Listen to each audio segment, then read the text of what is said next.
एक कार तेजी से हॉस्पिटल के सामने आकर रुकी। उसमें से एक औरत निकलती है और तेज कदमों से हॉस्पिटल के अंदर चली जाती है। अंदर जाने के बाद उसने काउंटर पर जाकर नर्स से कहा, क्या आपके हॉस्पिटल में कोई एक्सीडेंट वाला भर्ती हुआ है? हाँ, वो 4th फ्लोर पर है, 22वें कमरे में। ये सुनकर वो उसी तरफ तेज तेज कदमों से चली गई। वो काफी ज्यादा परेशान लग रही थी।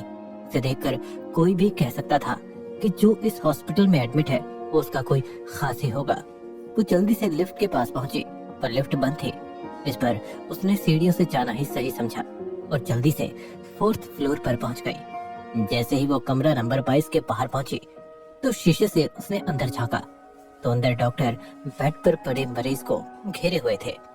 उसने देखने की काफी कोशिश की, तभी उसे एकेश ओबरॉय दिख गया, जो बेड पर लेटा था और उसके आगे पीछे कई सारे डॉक्टर्स थे। ये देखकर वो औरत बहुत ज्यादा दुखी हुई। ये आपको क्या हो गया? सुबह तो अच्छे भले ऑफिस गए थे, फिर अचानक? वो कोई और नहीं बल्कि एकेश की पत्नी मोहिनी थी। दूसरी तरफ विद्युत के सवालों से दादाजी काफी दुखी हुए। उन्होंने विद्युत की तरफ देखकर कहा, मुझे यहाँ पर तुम्हारी सौतेली बहन मनारा ने कैद कर रखा था क्योंकि वो जायदाद हड़पना चाहती थी। ये सुनकर विद्युत बहुत ज्यादा हैरान हुआ। उसे मनारा से ऐसी उम्मीद नहीं थी कि वो दादाजी को इस तरह कैद करके रखेगी, और उसने हैरानी से अपने दादाजी की तरफ देखकर कहा, क्या दादाजी? क्या जायदाद?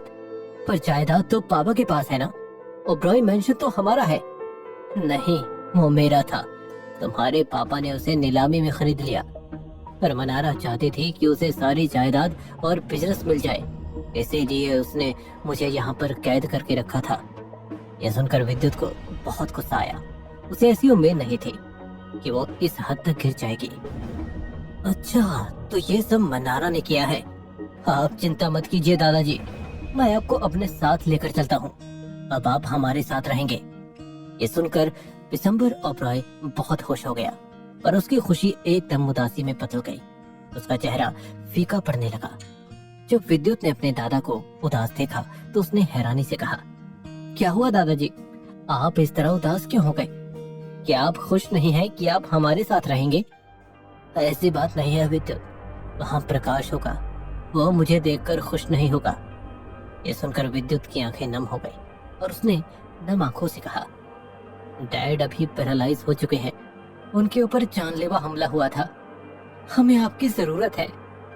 ये सुनकर दादाजी उसके साथ जाने के लिए तैयार हो गए और फिर वो दोनों खंडर से बाहर निकल गए। विद्युत बिशंबर ओबरॉय को कस के पकड़े हुए था, क्योंकि कैद में रहने की वजह से वो काफी कमजोर हो चुके थे। मनारा ने आपकी कैसी हालत कर दी, मैं उसे छोड़ने वाला नहीं। इसके बाद विद्युत ने अपने दादाजी को कार में बिठाया और फिर वो भी बैठ गया। इसके बाद उसने कार ओबरॉय मेंशन के लिए दौड़ा दी। कुछ ही देर में कार ओबरॉय मेंशन के सामने आकर रुकती है। विद्युत अपने दादाजी को कार से उतारता है और सहारा देकर घर के अंदर ले जाता है। अंदर जाने पर विद्युत ने अपनी मॉम को आवाज लगाई, मॉम, मॉम जल्दी आइए, देखिए कौन आया है। विद्युत की आवाज सुनकर गीता अपने कमरे से निकलकर जल्दी से नीचे आ गई। जब उसने दादाजी को देखा तो वो हैरान थी। उसने जल्दी से सिर पर पल्लू लिया और बिशंबर के पैर छुए। पैर छूने के बाद गीता ने खुश होकर कहा, आप जिंदा हैं पापा जी, मुझे बहुत खुशी हो रही है कि आप वापस आ गए, पर हमें लगा कि आप मर गए थे। हम सभी को यही लगा था मॉम, पर ये सब मनारा ने किया था। ये सुनकर गीता काफी हैरान हुई। क्या मनारा ने?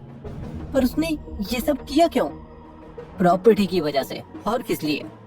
वहीं दूसरी तरफ मनारा के आदमियों ने मनारा को बता दिया कि दादाजी को विद्युत ले गया, जिससे मनारा काफी ज्यादा परेशान हो गई।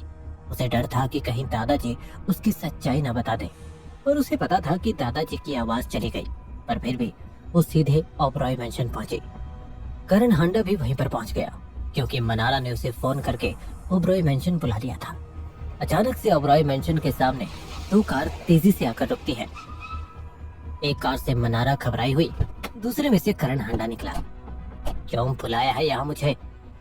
गड़बड़ हो गई, जल्दी अंदर चलो। मनारा ने उसे पूरी बात बताई और ओबरॉय मेंशन के अंदर ले गई। जैसे ही विद्युत ने उन दोनों को देखा तो वो गुस्से से आग बबूला हो गया।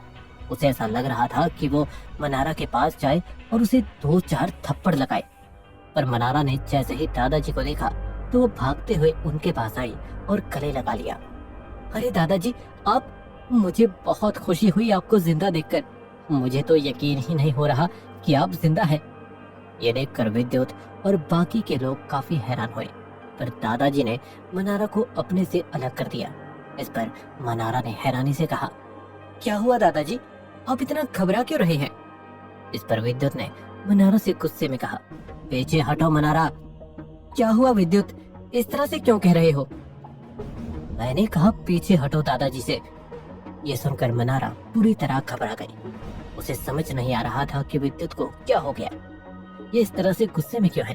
तभी विद्युत ने गुस्से से मनारा की तरफ देखकर कहा, मुझे सब पता है, तुम्ही ने दादाजी को किडनैप करके रखा था।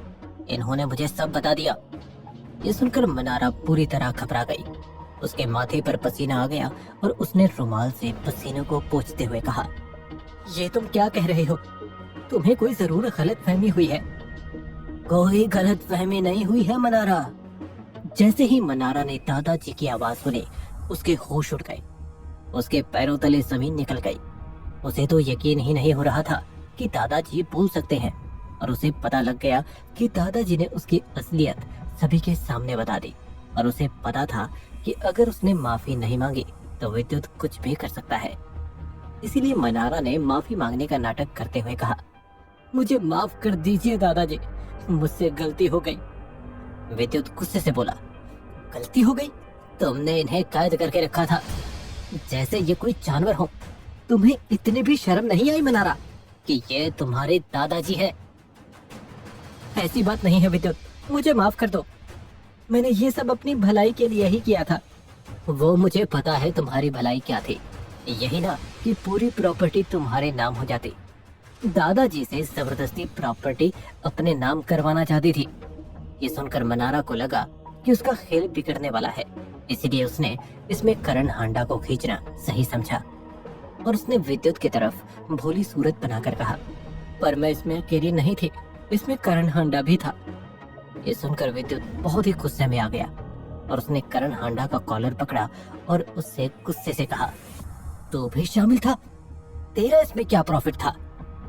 करण हांडा समझ रहा था कि मनारा ने उसे फंसा दिया है, इसीलिए उसने अपने कदम पीछे हटाना ही सही समझा और उसने विद्युत को समझाते हुए कहा, नहीं नहीं विद्युत, तुम गलत समझ रहे हो मुझे, ये सब मनारा ने करवाया था। तभी अचानक विद्युत का फोन बजा। उसने जब अपने फोन की स्क्रीन पर चाची का नंबर देखा तो वो काफी हैरान हुआ और उसने करण हांडा का कॉलर छोड़कर फोन उठाया। क्या हुआ चाची जी? फोन की दूसरी तरफ से घबराई हुई आवाज आई, जल्दी से हॉस्पिटल आ जाओ, हमें तुम्हारी जरूरत है, तुम्हारे चाचा जी का एक्सीडेंट हो गया। ये सुनकर विद्युत के होश उड़ गए कि एकेश चाचा का एक्सीडेंट हो गया। इस पर उसने अपनी माँ से परेशान होकर कहा, माँ, चाचा जी का एक्सीडेंट हो गया है तो मुझे हॉस्पिटल जाना है। तुम लोगों को तो मैं बाद में देखूंगा। अगर मुझे पता लगा कि इसमें भी तुम्हारा हाथ है ना, तो मैं तुम्हें छोड़ने वाला नहीं। आई स्वेयर, भगवान से दुआ करो चाचा जी को कुछ ना हो। ये सुनकर मनारा और करण हांडा पूरी तरह से घबरा गए थे। उनके माथे पर पसीना साफ साफ देखा जा सकता था और उन दोनों ने वहां से जाना ही बेहतर समझा। वो दोनों ओबरॉय मेंशन से बाहर आ गए। करण हांडा काफी गुस्से में था, उसे मनारा से ऐसी उम्मीद नहीं थी और उसने गुस्से से मनारा से कहा, मनारा, मुझे तुमसे ऐसी उम्मीद नहीं थी, तुम अपने चक्कर में मुझे फंसाओगी। तुमने मुझे बताया क्यों नहीं था कि तुम्हारे दादाजी मिल गए? तो क्या मैं अकेली फंसती? तुम क्या चाहते हो, मलाई तुम खाओ और झूठन मैं? इस पर करण हांडा ने मनारा की तरफ देखकर गुस्से से कहा, ओह अच्छा, अब समझा, मनारा किसी की नहीं हो सकती, क्योंकि अब जब वो अपने घर वालों की नहीं हुई तो मेरी क्या होगी।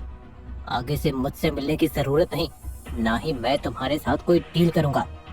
मनारा गुस्से से बोली, तो मुझे भी तुम्हारे साथ डील करने का कोई शौक नहीं, तुमने अपने फायदे के लिए ही डील की थी। सही कहा तुमने मनारा, पर अब मैं तुम पर कभी भी ट्रस्ट नहीं करूंगा, तुम बहुत ही मतलबी हो।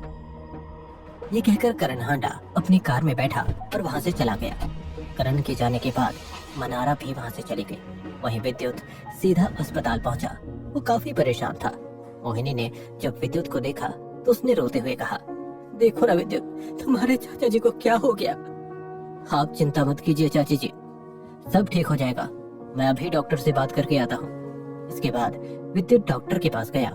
डॉक्टर ने जब विद्युत को देखा तो उसने कहा, इनका काफी ज्यादा ब्लड निकल चुका है, इस वजह से ये कोमा में भी जा सकते हैं। हम पूरी कोशिश कर रहे हैं कि ये कोमा में ना जाएं।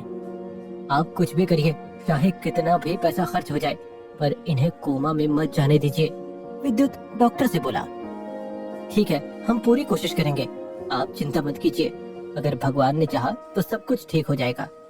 इसके बाद विद्युत मोहिनी के पास वापस आ गया और उनसे बोला, डॉक्टर कह रहे हैं चाचा जी कोमा में जा सकते हैं। अगर चाचा जी कोमा में गए तो उनकी जान को खतरा होगा। इस पर मोहिनी रोते हुए कहती है, मैं इनको लेके वापस हमारे पुरखों के गांव जाना चाहती हूँ, यहाँ इनकी जान को खतरा है। इस पर विद्युत ने कहा, ठीक है, चाचा जी खतरे से बाहर आ जाए तो आप उन्हें ले जाना, मैं सारा इंतजाम करवा दूंगा। मोहिनी दुखी होकर बोली, ठीक है विद्युत। इसके बाद विद्युत ने किसी को फोन मिलाया और फिर वो ऑफिस के लिए निकल गया। आखिर क्या करेगा विद्युत आगे? क्या वो ये जान पाएगा कि उसके चाचा के एक्सीडेंट की वजह भी मनारा ही थी? आखिर अब विद्युत की जिंदगी में कौन सा नया मोड़ आएगा? क्या होगा उसके साथ? जानने के लिए देखिए थिंक बाय चांस का अगला एपिसोड।